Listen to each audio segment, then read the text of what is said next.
Hey, everybody. Welcome to the All Access Entertainment Podcast. I am your host, Joseph Bruen, with a special edition. This is very important to me. You know, we've hit the milestone over 1 million views, which to some is minuscule, but I've been working very hard on this YouTube page. So I want to thank each and every one of you for participating in it. And, I want to thank all the guests that have taken part in the podcast and all the viewers that have listened in for what has been a great journey of episodes. So many great interviews. I've really enjoyed, going deep into the careers and lives of all of these individuals, and there's many more to come. So just wanted to thank everybody for hitting that milestone, over 1 million views on this page now, and also the fact that this right here is a special 100th episode. That's right. It's the 100th episode with actor Mike Starr. We're honored to have Mike on this show, and he's going to talk about everything in his career, from Dumb and Dumber to Goodfellas to Uncle Buck and everything in between. So enjoy Mike Starr.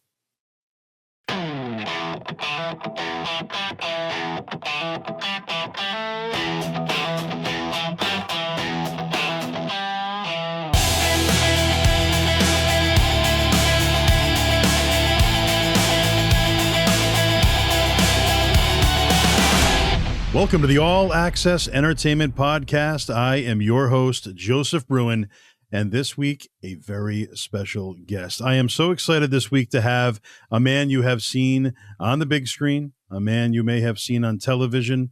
He's appeared in dozens and dozens of movies and television series over the years. Ladies and gentlemen, the one and only Mike Starr. Oh, you're too kind. And Broadway stage and off-Broadway and regional theater. How about that? Just Absolutely. So yes. They don't think I'm an ex whatever. No, it's a pleasure to have you here this week, and I thank you for taking the time. Thank you for having me here. I'm excited about it. So, Mike, Heard good things about you. I appreciate that. Yeah, let's rewind to the very beginning for you. When it comes to, I guess, growing up as a kid, let's go way, way back. Some of your first memories of film. Oh, that's a great question, actually. It's funny, the era I grew up in, and it wound up helping with an improv I had in Goodfellas, and Scorsese approved because we rehearsed, but that is a great question, because the movie theater, I was the youngest of four boys, and there was still those matinees where they had little shows before it, whether it was Flash Gordon or something like that, these things you could see in black and white years later. But it was a whole thing. I mean, could you actually imagine going to a drive-in movie theater? That didn't happen unless I grew up in Queens in a project. When we used to go up to where my dad was from in Massachusetts, you'd go over the Whitestone Bridge and you'd see the drive-in movie theater. Whoa, someday we're going to get to go to one of those. Right. And there was the Parsons Theater in Queens. Excuse me, I just swallowed some before. Forgive me. No problem. There was the Parsons movie theater, and I would go with my parents sometimes, or my brothers take me. There were some great theaters in Jamaica, Queens, and Flushing, the RKO, and they'd have you'd go in, it was almost like being in Radio City Music Hall, and but there was there would be rock and roll venues there, and whatever shows would be there, Screaming Jay Hawkins, and I was still a kid, I didn't go to those. But my brothers would take me to things like Bridge Over the River Kwai. I don't even know what it became of these, but I remember seeing medieval ones. There was one, Ivanhoe, and Night Sing was a double feature. And I found it magical being there. And the other thing that really influenced me, I'd say that my great memories was in the 50s and the early 60s, cowboy shows were the thing, Westerns, I should say, cowboys, cowgirls, whatever people want to use, whatever term. But Westerns were a big thing, and there were these series with these great people.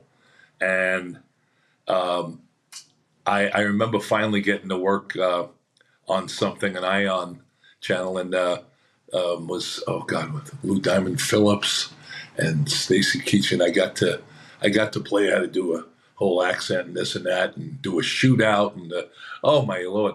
And I'm not much of a horseman, of course, but uh, I was talking to some of my friends' dads, and some of the old school cowboys said, "Yeah, I know." I said, "This is the biggest thrill." He said, "I know. I get New Yorkers every now and then." I said that was their big dream to be in that, and it was the big venue, and that's what a show like Rawhide, where Clint Eastwood came out of. Uh, Okay. yeah, and my first job, which is a funny story, but I still moved back into the projects. I had one child at the time, and my wife wasn't even in undergrad yet or med school. She was a musician when I met her, and she went back to med school 11 years after we were married, and we had 3 kids. And there we are in my old neighborhood. I had worked with the kids in the area and all the projects, and I get this job in Japan, but among other people, the great Toshiro Mifune, but Richard Boone. I don't know if you know who that is. No. You should look him up. He changed a lot, and he was the first guy. He played a hero, all dressed in black, called "Have Gun Will Travel," and people have tried to mimic it sometimes. But he did a lot of work and a lot of films, and I got to spend a week with him just talking to him, and he was an icon. So much that we named our son John Boone Starr because Richard Boone told me he had cancer and he was never going to see a grandchild. And what's the funny thing is that my brother Bo started calling him Boonsky. And then years later, when I clowned my way into getting into the natural, Barry Levinson said, "We got to create something for you. You're going to be like a designated ad-libber or whatever, improviser." Right. He said, "But we got to give you a name." So I said, my mother's maiden name, Brennan. I said, "Yeah." I said, "How about Boonsky?" He said, "How about Boone?" And that lasted. That lasted. Now I have a grandson. I have 6 grandchildren. I have a grandson named Michael Boone Starr, and I have my son was like 3 or 4, and Robert Redford, one of the greatest talents, but one of the greatest people you'd ever meet. Robert Redford said, "Mike, what's your name?" Is we're doing a hospital scene, and I said, "Oh, Boonsky." I told him the whole history. He just listened. He didn't say, "Hey, watch what I do." As I'm leaving in the scene, he goes, "Hey, watch your head out there, Boonsky," and he starts laughing. And he said to me, "Mike, we immortalized. They cannot cut that out." So That's back to that. There was a lot. You wanted to play these parts, and it's funny. I think I got cast as one of the. I went to a Catholic school, grammar school, and I was one of the 3 wise men. And I auditioned for a show, and they gave me the job of pulling the curtains, and I never got work in grammar school. right. I was a late bloomer. And the funny thing is, I was talking to someone the other day how much the movie On the Waterfront influenced me. Watching Marlon Brando, and not that I was involved in anything like that. I'm just saying that that story just meant so much to me. And we would imitate everyone, not only Brando's style, like millions of other people I've imitated, but also Lee J. Cobb. When I became friends with the great Dennis Farina, God rest his soul, he and I would do lines from the movie together and laugh, and it had an effect on me. And I remember doing homework and looking in the mirror and start doing impersonations. And I also was somewhat of a class clown. And then I got to do a few things in high school. And when I was 10 years old, 9 or 10, I got rheumatic fever. And that was a big thing in that era of people getting that sore throat, whatever happened. And at one point, there was a big polio scare at the time, and they had eradicated that. But I'm hearing those words, non-paralytic polio. And what happened was they thought I had some damage to my heart, and it took me 10 years to be cleared for sports or whatever, anything, get drafted. And so I played in the neighborhood. I'd sneak around and play, and I went to this Catholic high school, boys' school that was a all city champions, and I wanted to very much play. And I used to play in the street. They said, "Why aren't you playing with us? You'd start." I said, "I can't clear this thing. They think I'm going to drop dead or whatever." And eventually disproved that. And I was a walk-on, but with a drama scholarship. So I'm not saying that was whatever, which is one of my running lines. Thanks to my brother Bo ambushing me after Jets practice when he played. And with the drama department, all of a sudden I had this scholarship after 1 year. And I know I'm all over the map. I'm like a Macy's Day float. You have to reel me in. But what I That's was going to say, and when I was in high school, I used to fool around. Like George Carlin, I think, said one time, "Geez, I'm not a great student. I'm not a great athlete. Blah, I'm the class clown." That's what he used to say. But I would impersonate, and then I would get into intelligent debates too, I hope. But I would impersonate different teachers. And when I played ball, I had everybody impersonating the coaches. So I was that kind of guy. right. And one day, this senior, when I was a sophomore, said, "Hey, would you do the pep rally?" And I was telling someone the other day, I did you're too young to know who maybe Jack Benny is. Oh And yeah. yeah, well, I came and did a Jack Benny, whether people got it or not. And then he said, "Listen, there's this school, Snob Hill, it's called. It's a Mary Lewis Academy, and I'm going to play the lead," this guy said to me, "in Carnival. And there's a small part of Dr. Glass, one of the suitors, and it's kind of a goofy guy, and I'd love you to do it." And it was funny. I remember they had these beautiful ladies doing, young women, I say high school kids, whatever, I don't know, like 17 years old, 16, whatever.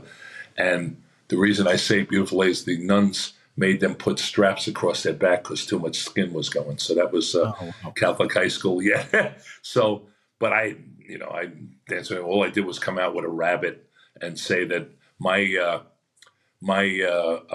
carriage, I was one of the suitors of the lead. Oh, and I'm not the one with 2 horses, one of my only lines, but the one with 6 horses. And I went, put the hand of 5, and came up with this improv where I lifted my leg up to make it 6, and the audience went crazy.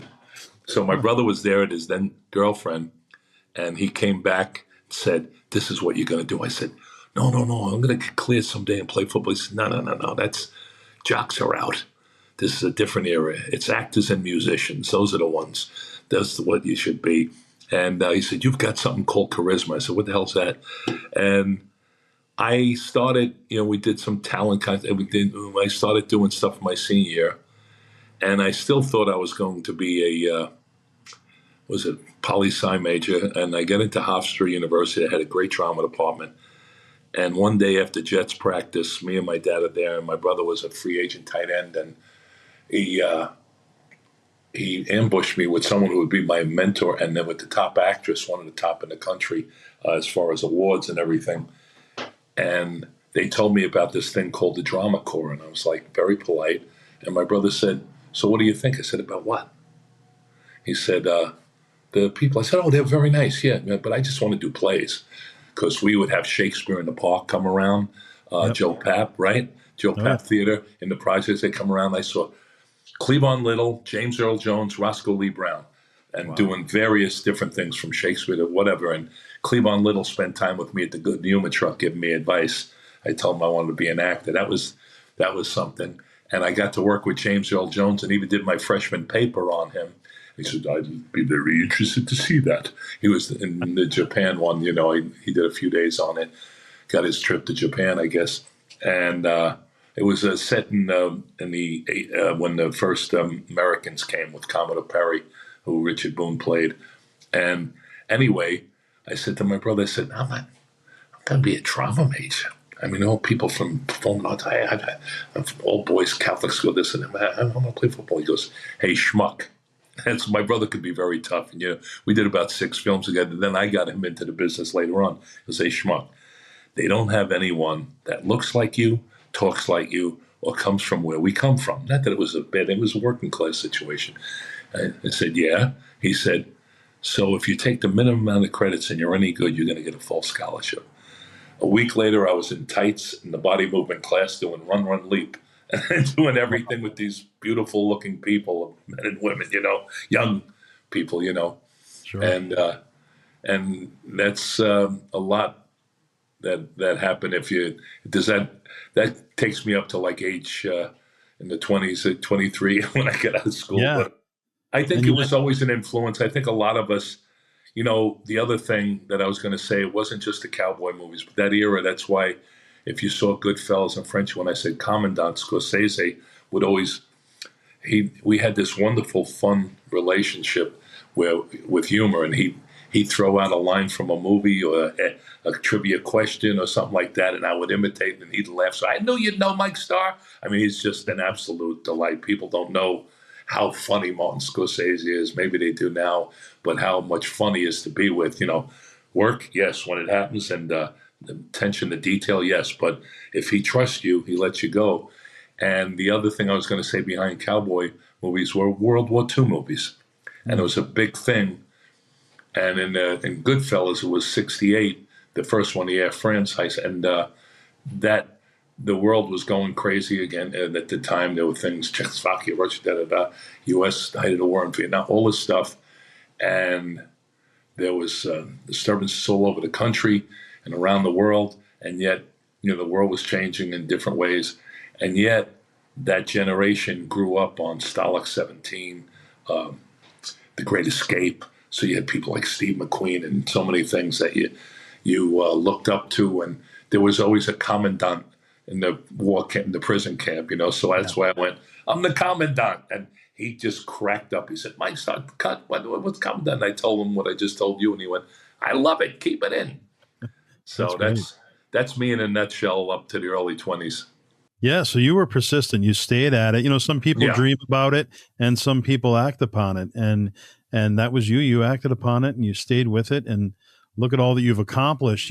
Because of the work that you put in, and you followed your dream, and that's impressive. And it's nice to see. And it's nice to hear. I appreciate that, and various people have said whatever it takes a village and all that stuff. Not getting into who like what, but that whole thing about no one gets here alone on their own. There are people that'll like to tell you, I'm self-made man, I'm this, I'm that. Well, maybe they are, but I can tell you this. There were times my wife wouldn't let me quit. Times I wanted, I said, well, I'm going to do this, or I'll do civil service for 20 years, and then I'll do this, or maybe work in program. I didn't know. And there were times. But even from those early days, my brother pushing me, and my mom was Irish Catholic, and she just the culture was just get a job, and my brother Bo was always pushing me to get out and go beyond, and I had wonderful people in my life that were always saying, oh yeah, you could do this, you could do some all different ethnic backgrounds, which is like, come on, you're the guy, we're counting on you, and I get into Hofstra and I get to place, and they came out, all these neighborhood people, and my oldest brother John said, bring friends, and they'd all say, no, you got to do this. And my cousin, who I lost 2 years ago, he kept saying, there are drama departments, there are people all over the country, and they all think they're going to make it, but I know you will. And not that I'm any big star or anything, but and I still think it's an ongoing career. I feel very young, and now getting on the other side of cameras and still staying as an actor, you keep going. And over the years, whether it was Richard Boone or anyone, I would learn with watching De Niro and not asking, hey, how do I make it? How do I work? More like paying attention and listening, sometimes advice. So, you don't say, geez, can you help me out? Can you get me a part in the movie? Not that type of thing. Just more sometimes observing them, all different people, their styles, on the job training. I was lucky to have good training, but when I wanted to study more but there was a situation. And the other thing I wanted to say is, just like my wife going back to school 11 years after I married and becoming a pediatric cardiothoracic surgeon, we, and again, this is not I'm not trying to be, Vlao making political thing. It's just a fact. When you meet people, like my grandparents are Polish immigrants, but when you meet people and they have a perspective, or people that had to go to war, for some reason you travel other place, you see the luxuries we have. So someone will say, oh, this is tough going into business. Well, tough? What are you talking about?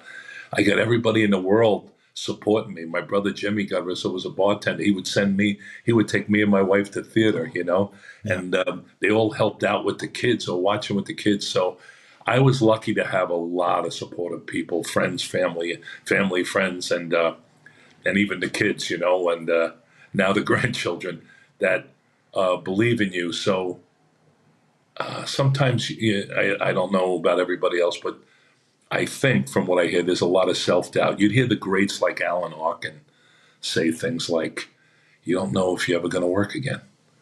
And I mean, Alan Arkin, you would look and think they ever made, and you see someone like De Niro was such a high place that they they want to duplicate it, or they have standards, or they're going to come back. Do you know what I mean? I Sure. think that it's it's in the actor's DNA a lot. Like how was I?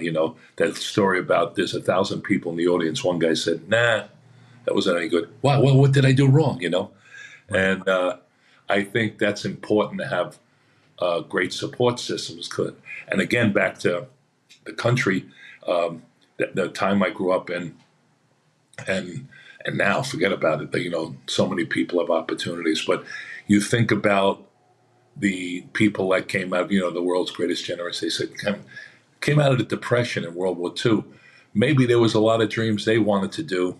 I'm not saying they lived desperate lives or something like that. I mean, it's not the be all and end all to be whatever, fame and celebrity or whatever. That's not the point.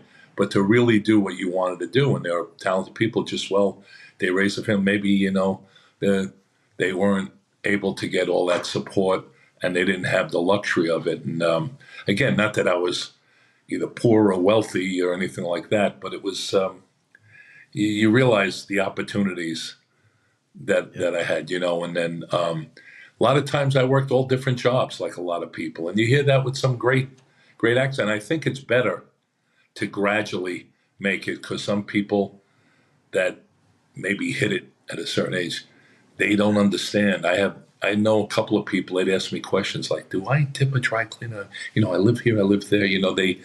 They were in since they were that big, or whatever. Or some people had an easier road, and I don't begrudge anyone.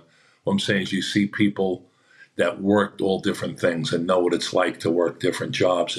I think it helps. I think even my wife getting into med school like at age 32. I mean, she's very different than a lot of people, and that's what nurses and patients tell me. Very different, and admire and how hard she had to work. I mean, Yeah. and them raising kids, and we all did it together, and the kids did it. But I think that's a big thing. So, and I appreciate your respect and kindness, because sometimes they go, "Yeah, well, I did this," and I did. Sometimes you actually, the mind can be what someone said, a great trickster, and you say, "Well, you're not this," or if you see something on there and go, "Not that I do this," but why wasn't I in that? Or, geez, I didn't get seen for that. That's what actors.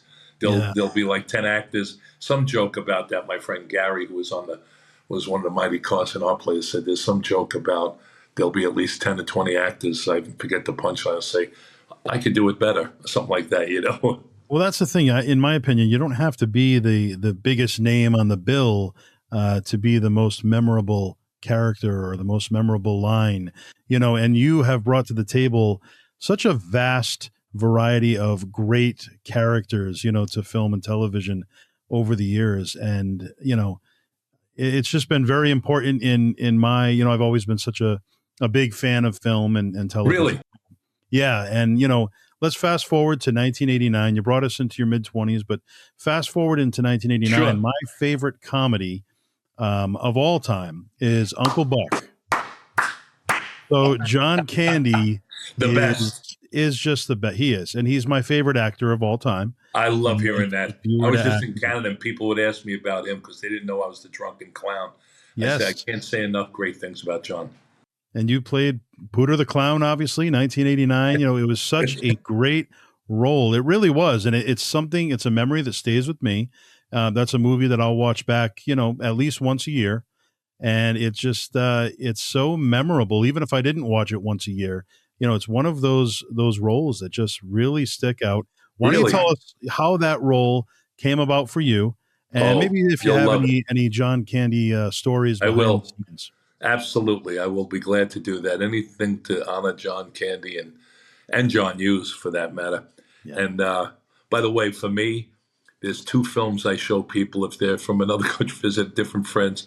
I show Young Frankenstein and Planes, Trains, and Automobiles. And I did work with Gene Wilder, who was amazing. He up there just, but so anyway, I get this call. I'm living in the Bronx, And I think my wife is still in med school. I'm trying to think. So it's 89. Yeah, she's still in med school. And it was at this local school. It was Parents' Day or something like that.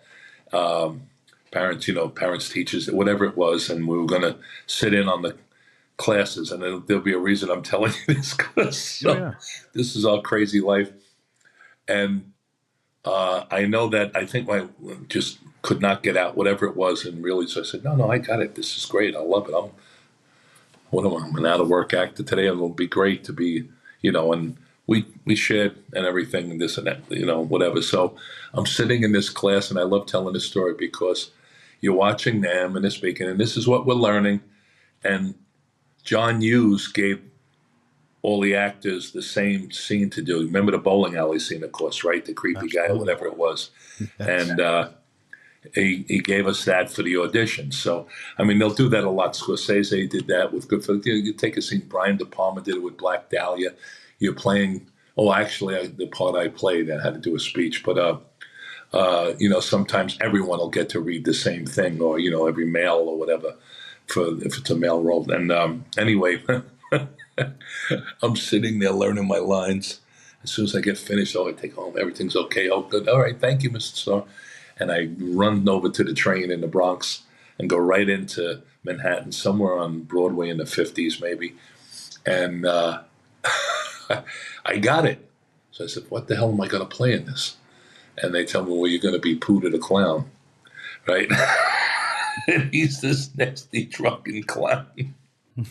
So I get there, and there was a great fight we did that was cut out, and John Hughes gave me the clip when he brought me in for a quick thing on Baby's Day Out, and he said, I like to remember that he said, I should have kept it in, where me and, we did use stunt doubles, but he did, my stunt double got sick, but he had this great, Bob Elmore, this great stunt double who was a judo guy, and after John passed away, he dropped a lot of weight, actually he doubled me one time, and we did this fight, and it was so funny where I'm crawling on the floor and it was January, it was freezing.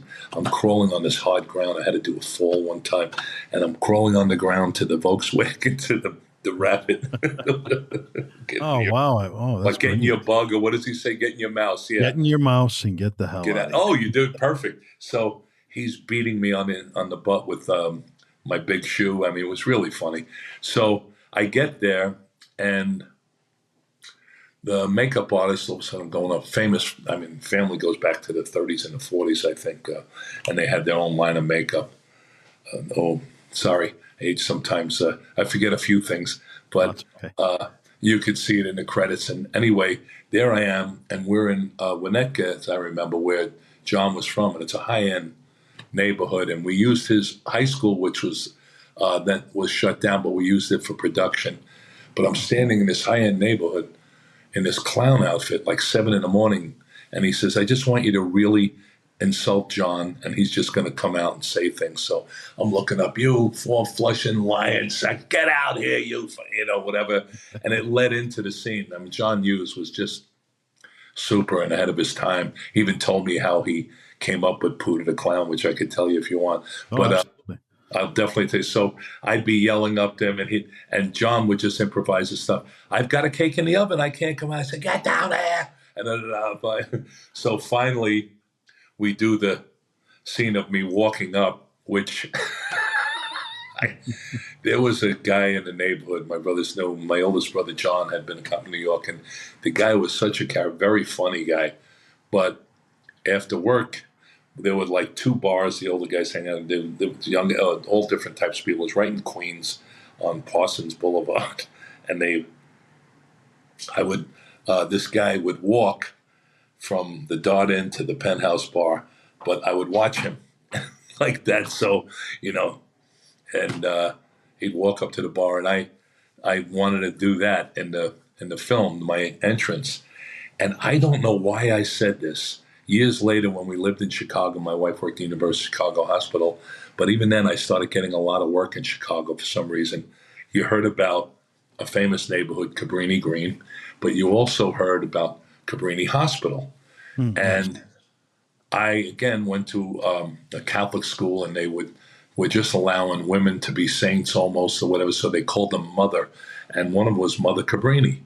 And I think someone did a film on them, a religious film, I guess. And I don't know why I said it. Maybe coming over into play, it was really like subterfuge or something. And he says, "Have you been drinking a little?" And John wrote most. I don't want to make it sound like I improvised the whole thing. But John Candy and I would do things. He goes, "Have you been drinking a little?" And it just came to me to say, "What are you, Mother Cabrini? What, you never touched this stuff, right?"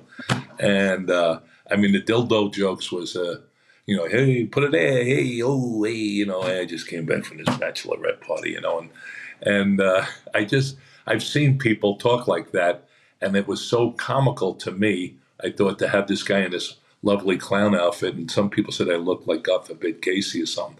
I'd walk around the neighborhood, you forget, like when you have blood or certain makeup on, you forget you're walking around. I'm walking, I didn't stroll through the whole neighborhood, but I realized I'm sitting out there with this clown outfit.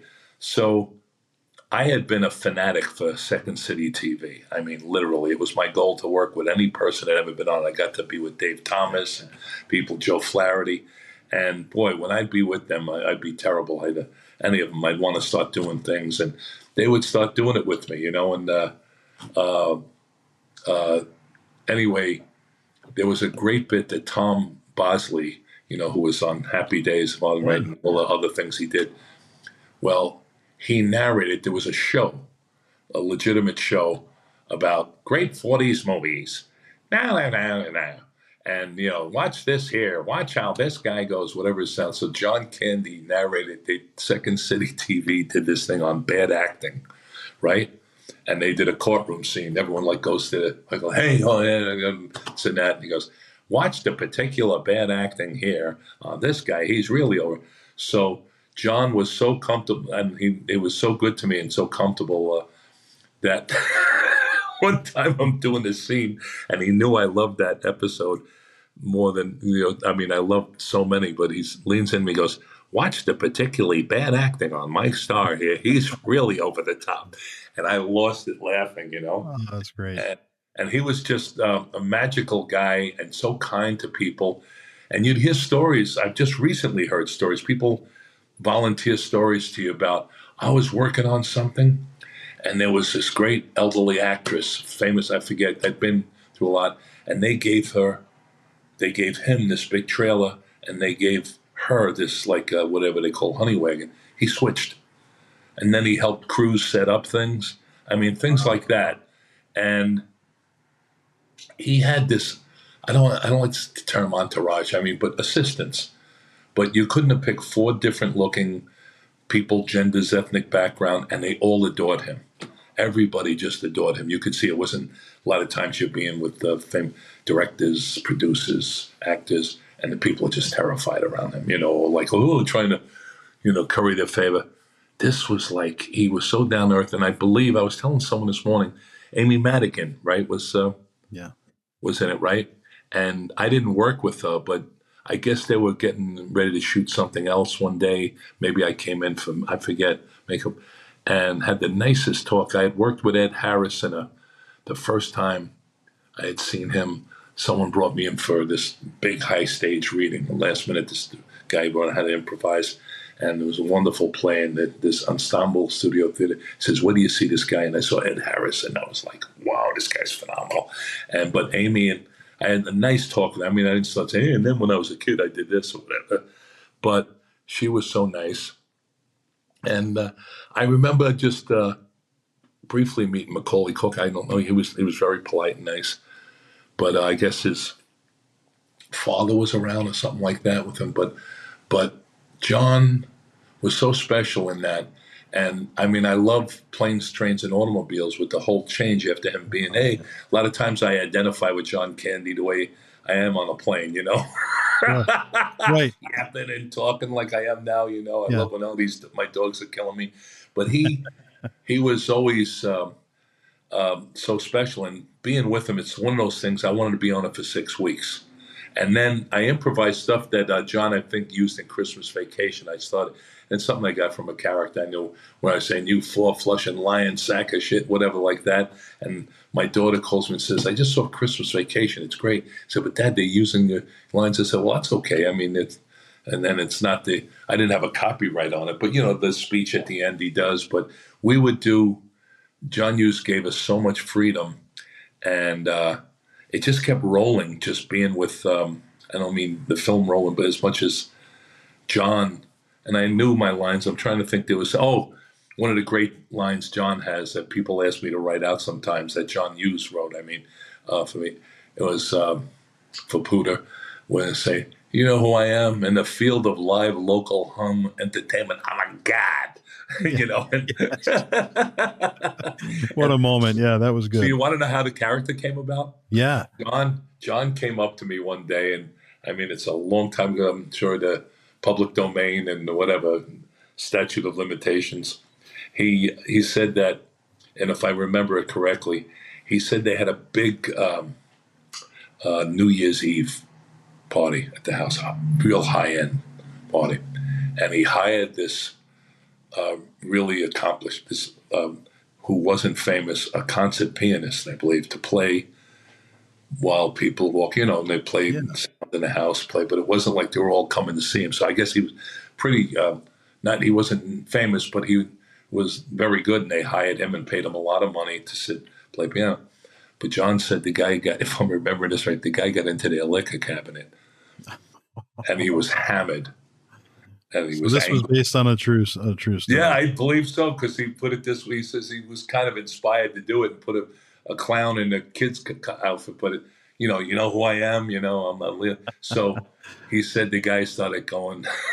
I hope I'm not hurting anyone's feelings with this, but he said the guy said, I've trained years in klezmer. I got to play a part in the background, and John said he got really belligerent, as I remember, and nasty about it. Wow. And leave it to John Hughes to find the humor in that, Yeah. What a story. That's fantastic. I never knew how it started, so that's great to hear. Right. So something original will tell you. Great. Absolutely. Very much. And that Pooter the Clown costume, was that preserved, or was that just kind of tossed? Boy, I have no idea. The makeup artist who has his own, and this is 1989, had their own line, was Ben Nye Jr. And if you watch, maybe it might be as far back as Wizard of Oz, you see Ben Nye, this and that. I mean, they were blue bloods in the makeup business. They were something.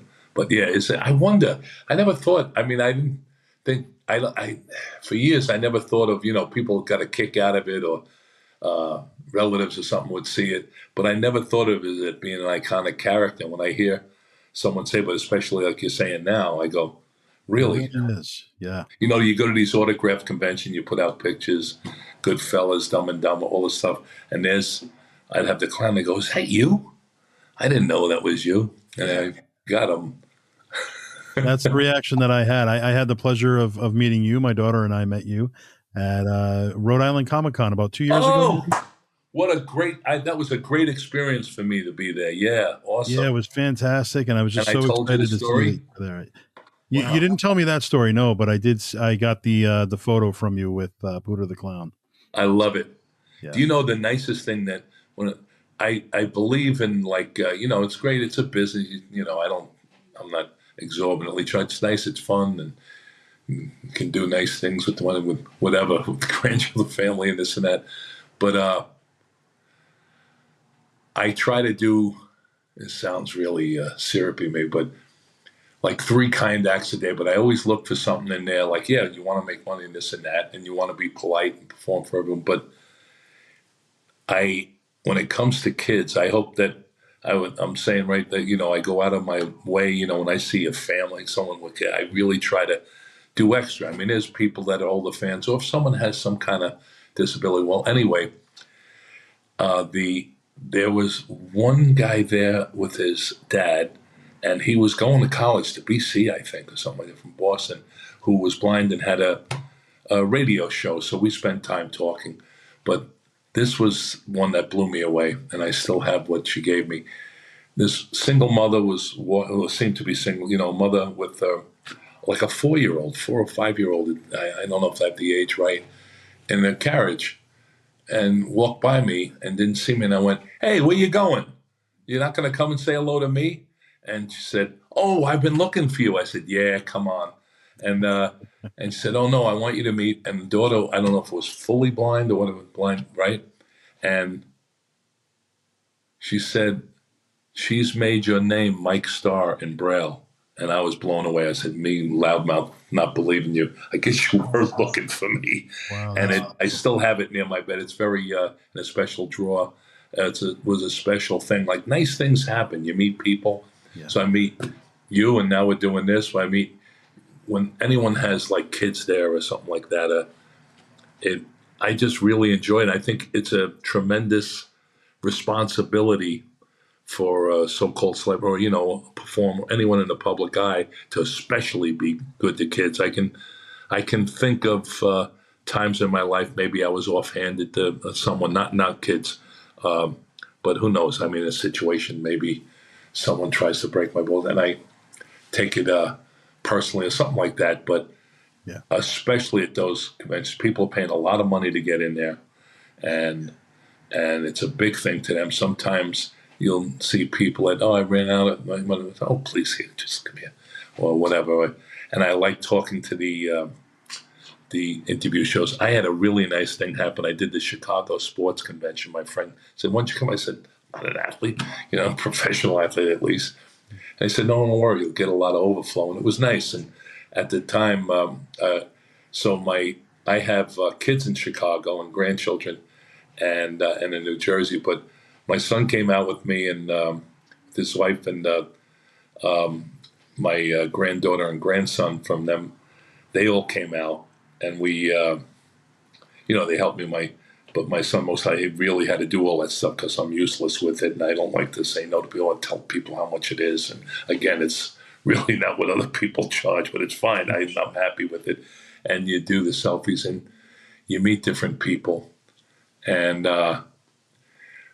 this guy comes up to me, and I was next to the Ray Burroughs, who played for like 16 years with about 5 different teams, including the Cubs and the Mets, and we were having this great time laughing. Guy comes up, he's talking to me, he turns to me, he goes, "Mike, I got a great story for you." So sometimes people say, "Oh, I was there when I watched, or I knew a guy who was this and that." So I didn't, they were someone, like a lot of nice stories. So I said, "Oh, that's great." Comes back later, he says, "Over in the photo booth, right? Those when someone wants to have a really high end picture, in those special booths. My daughter works over there." I said, "Oh, that's great. That's great." He goes, "So my wife, after years and years of training, 13 years, well, more than that, with mom working in undergrad or whatever in hospitals, she gets a job first before University of Chicago at UIC in Chicago as a pediatric heart surgeon with." There was a coworker and then the boss, right? So he said, that was 1999. We moved to Chicago, and he said, "My daughter, your wife helped save her life. Your wife was in on the surgery." And yeah, and so we went over, and I took a picture with her. I got to meet her. It was so great, and I sent it to my wife. I've sent it to people. It's a great shot, actually. If I get your info, if you take my number, something like that, I'll send it to you. Yeah. And those are my favorite type of recognition, is to be recognized to be Dr. Starr's husband. And it's happened throughout North America. I mean, things like that in other places. It's nice when someone, "Oh, you're the guy who..." I had a funny story. My wife, Joanne, was at Columbia Press. Even Dr. Oz was one of the first mentors that gave her a lot of opportunities. I did an independent film for Lisa and his wife, and I don't get into who's any of that. So I'm just saying he gave a lot of chance, and there was a lot of really wonderful people I worked with. Then I go to this reunion. She invited me to this reunion, and there were only about 5 women there that were surgeons. And this young woman came up to me, and now she was practicing surgeon, and the Korean American. She told me and said, boy, your wife was tough to work for because she worked so hard for people. But one of the biggest inspirations of my life, and I love hearing that. So anyway, I'm talking to this one doctor who did I take to a basketball game, this and that, or bring cigars. We used to hang out, and a lot of them helped me so much. I said I was going to start a spouses support group, but I was the only male, so I would have looked a little too. So, Right. but at the time, so anyway, I'm talking to this doctor, and this guy comes over. He had been the chief of resident, but now he's this big chief. So they were still afraid of him. You could see some of these guys. Oh, he was something. He comes over. He goes, "Hey, Mike," and he said to this other surgeon, he says, "I got a story for you. I was the chief, this and that, or whatever. I know he's a big time guy, great guy, but in super position." He said, "And I had an 11-year-old son at the time, and he could care less. One day, careless. I mean, he's saying it facetiously and said, but he didn't know what the hell I did. He was saying that to make a point. I didn't mean to make his kid that, but he said to set up the story. He goes, then one day I come home with this big poster from Dumb and Dumber signed by Mike Starr, and I became his hero." Yes. Again, I don't mean to make anyone look bad. It's just that it's funny. You see the two worlds, which worked great for us. Like I remember working on Mad Dog and Glory. My wife was a first-year resident surgeon, and De Niro, I can call Bob, I think, said, "Hey, Mike, so what did you do today?" I said, "Oh, they went on a Harvard transfer to West Virginia. She flew and everything." He goes, "Wow." He said, "I have a friend," and again, this is not making De Niro, I don't mean to make him look bad and it's stupid or what. No, it's just that when he said, "Wow," I mean, he just was so passionate and he's such a nice person. And he said, "Yeah," because they have the images of him and whatever when he's interviewed. And he said, "Yeah, my friend's a neurosurgeon." And he'd ask me. Then you'd go to whatever, it could be any of the people or Dr. Oz, any of them say, "Wow," he wasn't famous. They'd ask me, "What's De Niro like to be with?" Or someone like. So we had the two worlds, which was very interesting. And I did a lot of in Chicago, a lot of interesting, and before that, visits. But Dumb and Dumber had a lot of power with people, young people, and Goodfellas had a lot with people I visit, and The Bodyguard. And it's a big responsibility, but a great opportunity, because people tell you, "An actor, what are you doing? Oh, you get like everyone to like whatever things people have." I mean, the work is in itself great. You try to do your best. You don't take yourself too seriously. You're doing make believe. You're not the badass or whatever, Exactly. or the genius saving people's life. You're that, but you realize what it means to people. You know what I mean? Like I got through my friend, Richie White, that was a big hotel guy and Axxess and that, and decorated in Vietnam. And he took me to meet Joe Torre. That was one of my idols, and not a Yankee fan, but I saw him as a kid. I always admired him, and he brought me to dinner with him. And I said, "Joe," I might have called him Coach or Joe. My friend always called him Coach. I said, "Joe, you taught me how to behave with people." And he said, "Really, how?" I said, "When I was 12 years old at the Polo Grounds, the Mets were created, and you were playing for the Milwaukee Braves, and you signed my tuna fish sandwich." and I just think it's important because, I mean, Billy Bob Thornton said to me on Ice Harvest with John Cusack, Oliver Platt, so many great people in that, and it was a wonderful film. And he said, then Harold Ramis directed it, and he said, "Mike, you're about the nicest guy I've ever met." Something like that. He always said nice things. Yeah. He said, "But you must have had a bad day once in a while." Or sometimes I said, "Oh no, sometimes I snap, like, not a kid to this, but I mean, sometimes I said, "Yeah, or something happens and you take something wrong." He goes, "Right." He said, "I do it once and it's all over the paper, all over gossip." I said, "Yeah." Right. And it's, not that you have to be a fake with people, but you really, and what I'm talking about is a more compassionate, altruistic way, maybe, and responsible. But on the other hand, publicity-wise, it just takes someone with a camera. They'll show that on Curb Your Enthusiasm. Yeah. You could have been absolutely righteous and justified or whatever, but they get that. Right. There was a great Curb Your Enthusiasm with that, where they did an episode when they have the Seinfeld reunion, and it's true. But I think these conventions are really fun. So are you from Rhode Island? Yeah, I live here in East Providence. I'm about 10 minutes from that convention. And yeah, I've I lived want to here go all back my there. I life. should get in touch. That's Oh, great. yeah. I had such a great time there. And my friend told me today something. It was he is a Mr. Potato Head thing. So my other friend, Captain Cranky, the professor, sent him an AP Associated Press thing that Rhode Island's taking the Mr. Potato Head off the license or something like that, or would they have it on the license? Yeah, Hasbro is leaving Rhode Island for the first time. So their Ah, headquarters, yeah, they're moving to Massachusetts. oh, social Yeah. climbers. I Yes. work with people from Rhode Island. My Greek friends. We did a film with Malcolm McDowell. They directed, and one of my friends directed, and the other one was the gaffer and even acted a bit in it. And I my sister-in-law's sister lives in is it Bristol, I think. But Yeah. I love Rhode Island. I think it's a great place to live. And anytime I knew people from Providence, and then you'd always hear about Federal Hill, Right. Exactly. They tell me in the film and everything. Yeah, I had a great time there. That's nice. Did you go to school in Rhode Island? I did. Yeah. East Providence and Riverside, which is a part of East Providence. Yeah. Grew up here, been here all my life, born in Providence. The Farrelly brothers would Yes. tell stories, right? And uh, Peter went to Providence, or we'd say Providence, and uh, and Bobby played goalie at RPI, right? And the starting goalie was Kevin Constantine, who at the time was the youngest coach, I think, in the NHL, and he came on the set. I mean, we had Cam Neely, the great, Oh, wow. great guy, and we would do Rhode Island. So my friend Gonzo, Bobby Gonzalez, the assistant coach in basketball, and the Pete Gillen then, and I gave Peter some Providence gear from Bobby. Well, the Farrellys, I don't know if they still do it.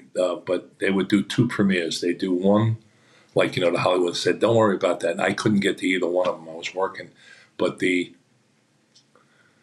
would do a local one and it benefited a disabled friend of theirs, I think, and they would do this whole thing and have this great Rhode Island premiere for everything. And Peter invited the entire basketball team from Providence and the coach Oh, wow. for Dumb and Dumber. Yeah, What a great experience. That's awesome. yeah, Wow. So I got a two-parter question for you. sure. What would you say has been the greatest challenge in the industry for you personally? And then on the flip side of that, the most rewarding? Wow. A lot of times it would be breaking in. That was a great challenge. You keep saying, am I ever going to work in this business? You get a commercial and be up on top. And, supporting a family, which made me work at it. Probably, I think sometimes if I didn't have family, sometimes you'd say to people, why don't you go fuck yourself? Whatever, whatever. But challenging, and over the last number of years, is like, when I'm myself, I have a New York accent. And I had this training, and Captain Cranky still helps me because he's a dialect specialist, among other things. My friend, we went to school together. And a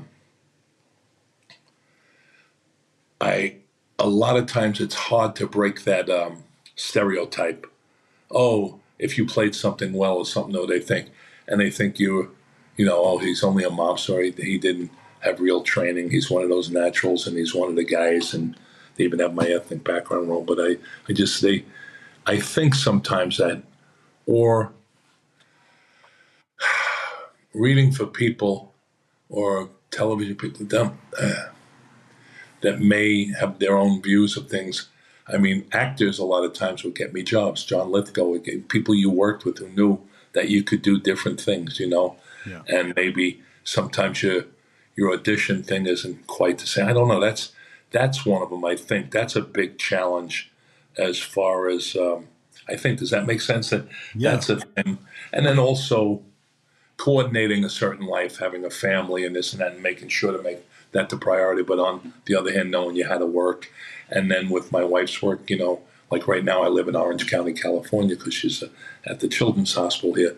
So sometimes it's challenging, and I have great representation managers and agents, and where they say, "Oh, we told them you're there. We told them you're in New York. Told them you're in L.A." Right. And sometimes maybe age, maybe who knows? They think, "Oh no, he was an action physical guy." Whatever stereotypes. And then when you get a really creative casting director that that knows, "Oh no, I know you can do this," or producers or writers say, "Mike, I know you can do this." I think that would be. Does that mean, I don't know what other challenges you think there could be? Just trying to be, breaking in and not knowing. I had trained in theater where one of my mentors put me up and said in front of the class the first year, said, he doesn't need us. Mike could work right now in the business because she had directed live TV and all this stuff and big theater things. Said, but he wants to work in the stage, so we got to teach him, and which they did. But then when I got out, I had to adjust. And I guess, having a family, I said I wasn't the guy that could hang around in Manhattan and parties till like 11 o'clock at night, and meeting people and working as a bartender in some high-end place, making a lot of cash. So I guess that was a big challenge.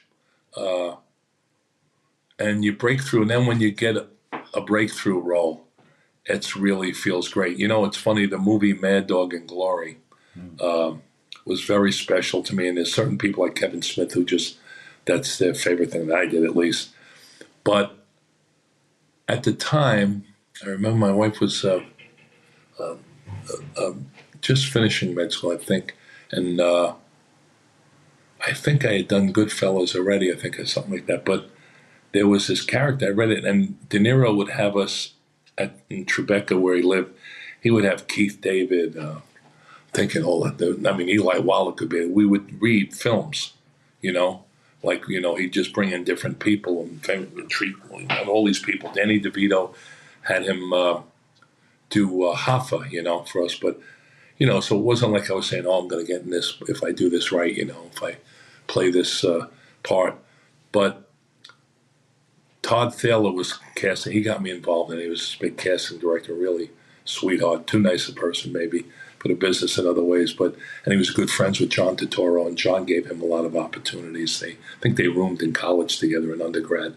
John Turturro, one of the greatest talents, obviously, but also people know what a great guy he is, great person, and great family man. And he put me in more things. I even did Shakespeare with him. We did it at the Yale Rep. Yeah, it was something.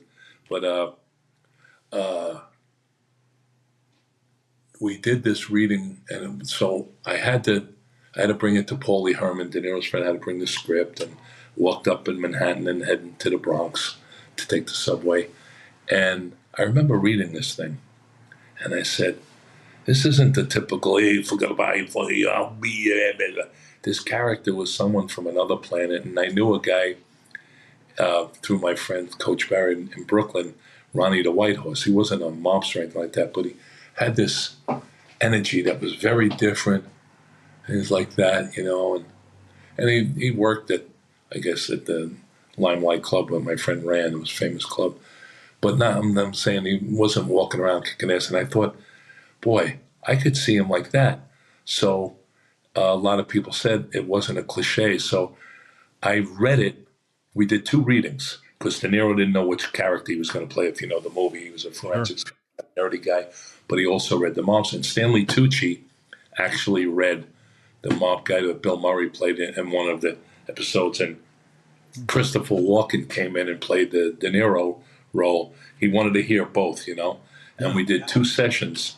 And I remember Bob would always feed us great. We'd do well, and there was some food. And my one and only encounter with Christopher Walken, I have these encounters with people. Like one thing, I got to say something to John Lennon, but it wasn't like "I love you," whatever. Crazy. I have these one-liners in my life, and Christopher Walken, like he knew me for years, and like I worked there. As we're around the food, I didn't say, "Hey, Chris, I really like," whatever. Leans over to me, goes, "Was I supposed to be here this morning?"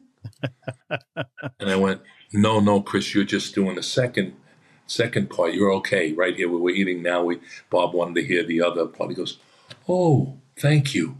And that was the only time I've ever talked to. And his readings of the character, like he's like one of the actors' favorite, Kevin Pollak does him. So many people did him. I guess Spacey used to do. I don't know. So many people, but he's a special actor to a lot of people. I mean, because no one did. I mean, there would be lines he would read, and you look over him. It worked because it was Christopher Walken. You know, he'd have a cadence or a rhythm, and you'd never think of doing right. But Richard Price, am I getting his name right? Wrote Mad Dog and Glory, but he also did The Wanderers, I think it was. But he also did that. So many shows, Clockers. He wrote books, and a small thing in Clockers. But Richard Price, I think, right?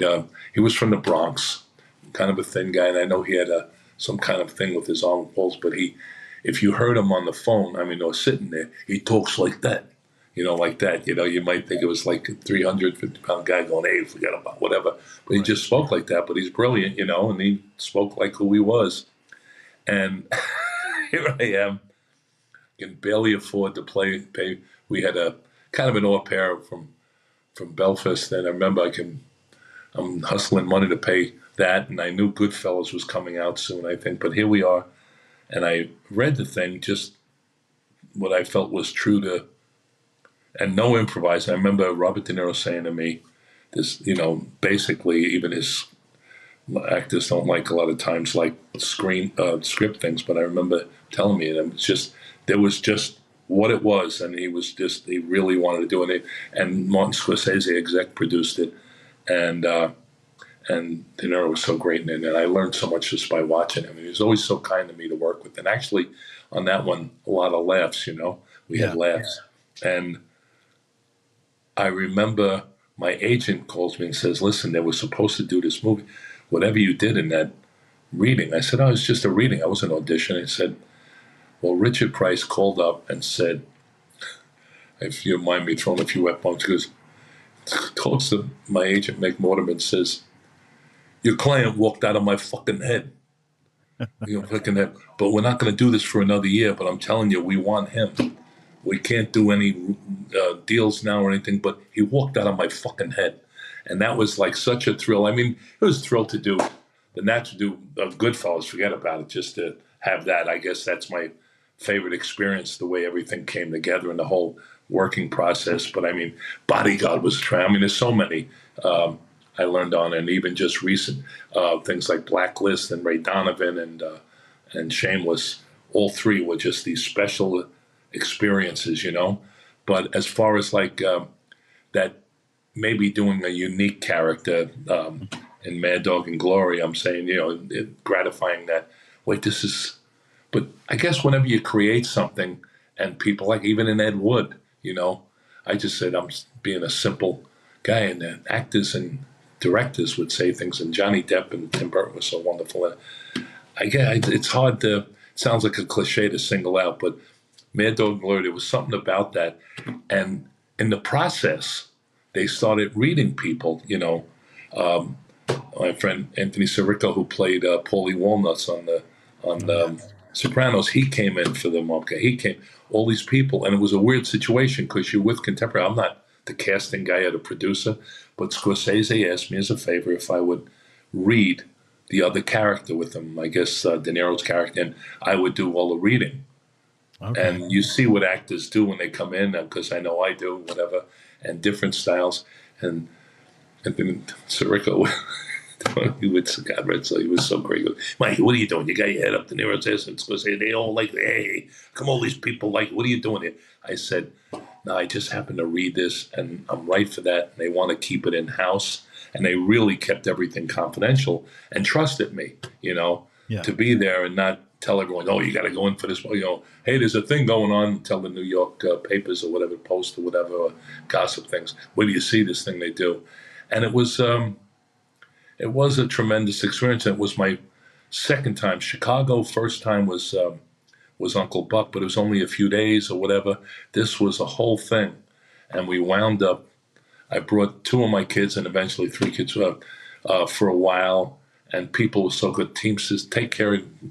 I became friends with people. Oh, my daughter went out and lived with this family, and my son came around. People, Chicago has its own special magic to it, and so the whole experience was really something special, I guess. I mean, all of them had something. Being with Whitney Houston and how she treated my daughter, and this is my youngest at the time, and how much laughs I had with her, and learning from Kevin, I mean, who really knows about making films, and Mick Jackson, the director. So I don't know, is that an honest enough answer? I'm just Absolutely. It's a great answer, very in depth, and I appreciate that. And, you've been a part of so much, and obviously we covered, Uncle Buck in depth today and touched on a lot of other pieces of your career. Would definitely like to have you back for a part two. gladly.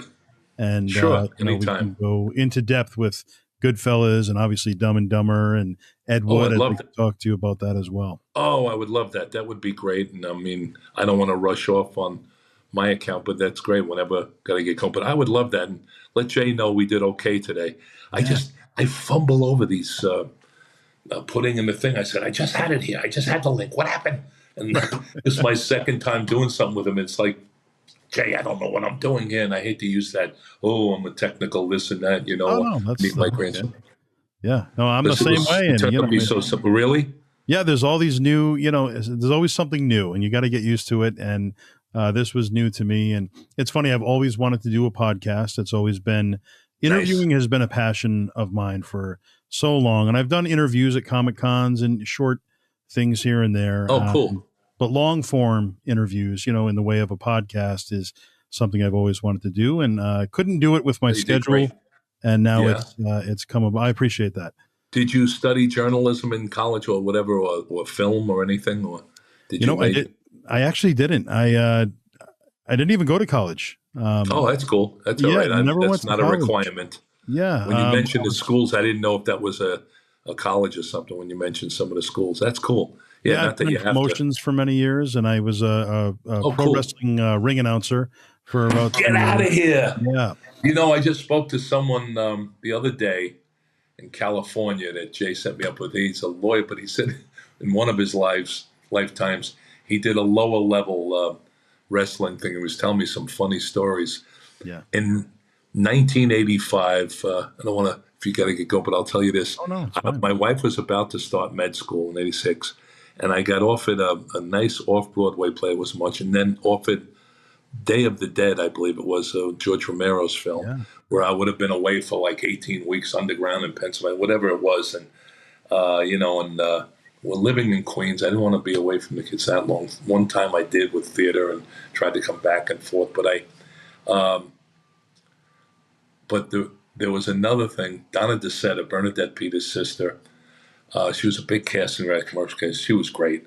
And she said, I'm casting this movie, and my husband's producing it, and I want to bring you in on it.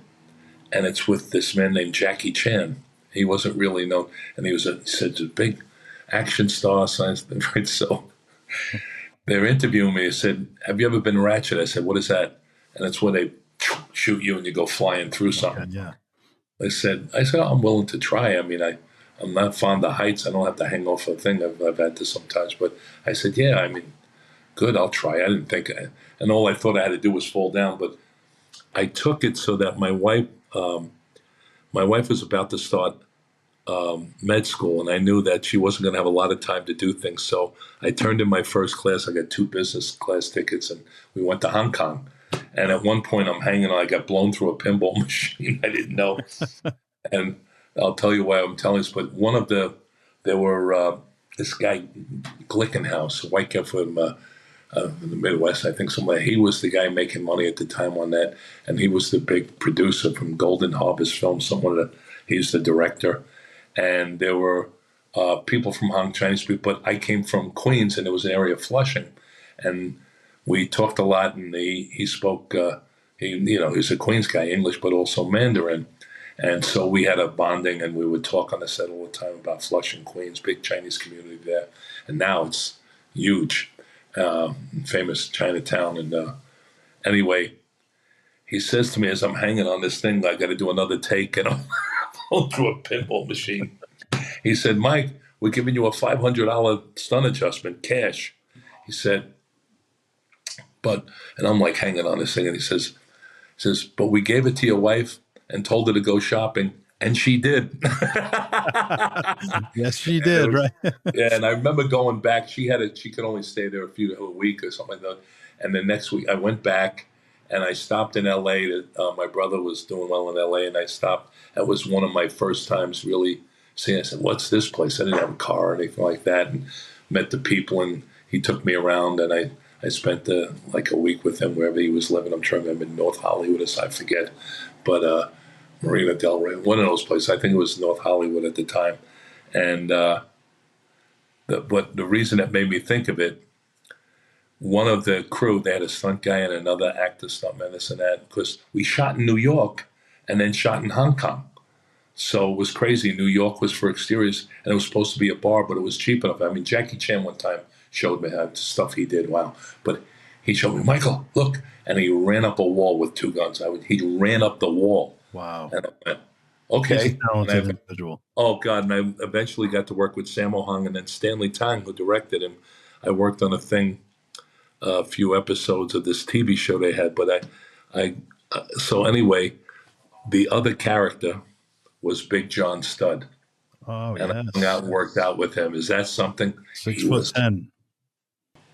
And he had that big patch on his forehead. I guess, right. I don't know, blood or whatever. One time someone made a joke when he gets shot. They said, fake blood, John, like you do. And he was no one to mess with. He just looked over and goes, that blood was real. I mean, he looked out for me. He was funny. We hung out. He told me about his life and everything. And wow. And Ed Wood, you had George the Animal Steele, right? Yeah, I never got to meet him. Okay. Yeah. But that's right, George. Did you did you announce any big wrestling? Oh, man. Did you know I've announced so many over the years. No, not Piper. I've met Piper. Dean Oberfeld, yeah. Yeah, he was a great guy, just so down to earth. That's what you'd hear, that he was one of the nicest people, and yeah. John told me stories about him, and God, John was funny. I should tell you one last thing before you go. There was I don't know if we're still on the air. I'm going to drop an F-bomb again, but we're out there. Actually, our lead guy, this guy Sandy, he was in the papers. There was a boat explosion. He almost got killed. I think they were doing this stunt in New York Harbor, I think it was. But anyway, he and I are out there just waiting, and we're talking, and he was pretty low-keyed. Did tell me a lot of interesting stories, like that $10,000 thing. If someone tried to make him look bad, he said, even if a crowd of guys came in, whatever, he said, I'm going to get a few of you. I'll break your back. Don't make me look bad here. Don't even try to make me. He was no nonsense. Right. And he would tell me a lot of cool stories. But anyway, so we're standing there just hanging out, on the set, whatever we had to do that day. I don't know. Sandy was out on a boat. And this guy, Spike Silver, the stunt guy, was doing something. So we're just standing there. And this guy, someone may describe as a nerd or whatever, comes up, completely ignores me, which is fine with me. He walks up to John and goes, and I eventually, I did know his real name or something like that eventually, which I can't remember now. But John Mitten. Okay, so he comes up and he goes, "You're amazing. You're great. I love you guys." And it was 1985, around the time when Gene Oberfeld was announced. That was like a real heyday. I remember. Yeah.